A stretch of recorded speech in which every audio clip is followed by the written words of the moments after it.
میں پوچھا بھی میں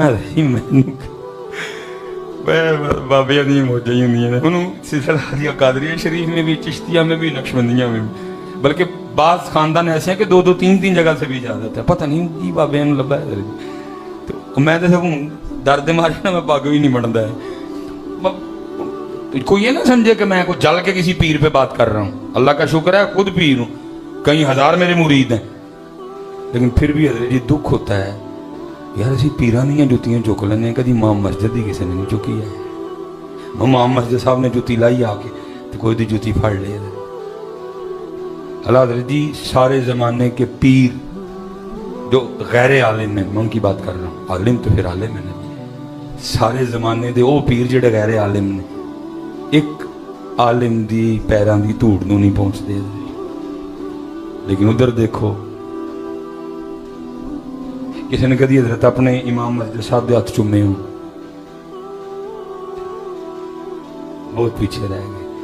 اللہ حضرت جی کسی پیر کے لیے نبی علیہ السلام نے نہیں فرمایا، نبی علیہ السلام نے فرمایا جس نے کسی عالم بعامل کو دیکھا وہ ایسے ہے جیسے اس نے مجھے دیکھا، جس نے کسی عالم بعامل سے ہاتھ ملایا وہ ایسے ہے جیسے اس نے مجھ سے ہاتھ ملایا، جس نے کسی عالم بعامل کے پیچھے نماز پڑھی وہ ایسے ہے جیسے اس نے میرے پیچھے نماز پڑھی، جس کے پیچھے نماز پڑھنا ایسے جیسے نبی علیہ السلام کی اقتداء میں نماز، جس کے ہاتھ چومنا، جس سے ہاتھ ملانا ایسے جیسے نبی علیہ السلام کے دستے مبارک کو چومنا ہے، جس کی اقتداء میں نماز پڑھنا ایسے جیسے محبوب علیہ السلام کی اقتداء میں نماز پڑھنا، ذرا اس کا حال اپنے معاشرے میں دیکھو وہاں کیا ہے۔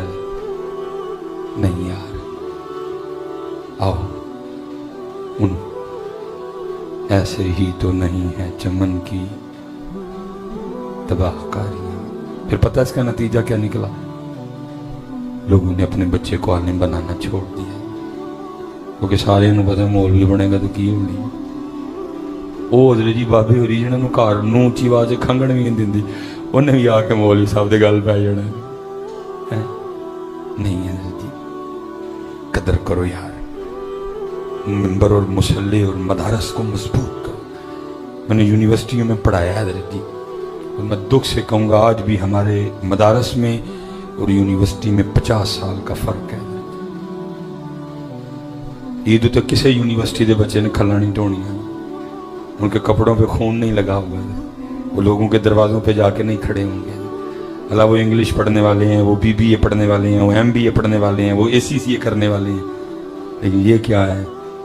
یہ قرآن پڑھنے والے ہیں، یہ بخاری پڑھنے والے ہیں، یہ صرف پڑھنے والے ہیں، یہ نحو پڑھنے والے ہیں، یہ نحو میر پڑھنے والے ہیں، یہ شرح جامی پڑھنے والے ہیں، ہدایت النحو پڑھنے والے ہیں۔ لیکن کیا ہوگا حضرت؟ لیکن مجبوری ہے، کیا کریں؟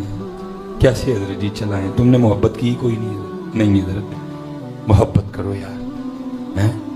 اور آخری بات اور بات ختم، بس ایک کام کرنا، جب محبت کرنا نا تو کرنا ہے اخلاص، بات پھر ہی بننی ہے، کیونکہ جتنی دیر اخلاص نہیں اتنی دیر کچھ بھی نہیں آئے گا۔ اور میں کوئی ثقیل عبارت نہیں پڑھوں گا، بڑی آسان سی بات، میری بڑی محبت ہے حضرت جنید بغدادی رحمت اللہ تعالی، سلسلہ حدیث قادریہ شریف، کر کر جمن چڑیاں تے کر کر جمن کان، کدی کدی تے کتے کتے جم دے جنید جنہ نا، ہزاروں سال نرگس اپنی بے نوری پہ روتی ہے، بڑی مشکل سے ہوتا ہے چمن میں دیداور پیدا، زمانے گزرتے ہیں پھر ماں کو جنید پیدا کرتی ہے۔ دیکھا ایک دن حضرت اپنی خانقاہ میں بیٹھ کے نا تو اخلاص پہ اپنے مریدین کی، سالکین کی تربیت فرما رہے تھے۔ کیسا دور تھا یار جب خانقاہوں میں تربیت بھی کی جاتی تھی۔ ان ایک عرص رہ گیا انگریزی تاریخ دا، ایک عرص رہ گیا اسلامی تاریخ دا، اللہ اللہ تے خیر زمان، باقی دنیا کچھ بھی نہیں۔ نہ وہ مثنوی پڑھانے والے رہے، نہ وہ وارف المعارف پڑھانے والے رہے، نہ حضرت جی رسالہ کشہریہ پڑھانے والے رہے، نہ مکتوبات امام ربانی پڑھانے والے رہے۔ رہ گئی کرامتیں، اور کرامتیں بھی کیا، میرے پیرا کل کھوتا آیا انہوں نے انہوں پر لاہڑے تو انہوں نے کل اڑ دیا حضرت جی آیا ہی کرامتہ نہیں ہوئی، کیڑی کرامت ہے؟ ہمیں تو یہی سننے کو ملتی ہیں۔ اللہ بزرگ کہتے ہیں سب سے بڑی کرامت ہے کسی کا مردہ دل زندہ کر دینا۔ اللہ بزرگ کہتے ہیں سب سے بڑی کرامت ہے بے نمازی کو نمازی کر دینا۔ سب سے بڑی کرامت ہے جو شریعت کا راستہ چھوڑ چکا ہے اس کو شریعت کے راستے پہ لے آنا۔ یہ تو شوق دے ہیں سارے ادھر، شوق دے میں کرامت میں فرق ہوتا ہے ادھر۔ خوبصورت ترین دور حضرت اخلاص پہ گفتگو فرما رہے تھے۔ جب گفتگو ختم ہو گئی نا، ایک مرید اٹھ کھڑا ہوا اور عرض کرتا ہے حضرت آج آپ نے اخلاص پہ ہماری تربیت فرمائی، میرا سوال اپنے شیخ سے یہ ہے کہ آپ نے اخلاص کہاں سے سیکھا تھا؟ قربان جاؤں کتنے بڑے لوگ تھے، جناب سیدنا سری سکتی کے مرید تھے، کہہ سکتے تھے ان سے سیکھا تھا، لیکن کیسے باکمال لوگ.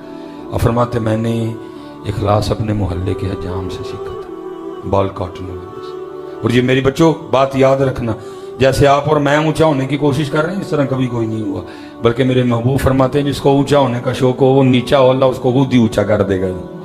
ہاں حضرت سیدنا عمر بن عبدالعزیز رحمۃ اللہ تعالی علیہ لکھا، بیٹھے نا لکھ رہے تھے، حضرت کی بارگاہ میں کوئی مہمان حاضر تھا، دیا بجھنے کے قریب تھا.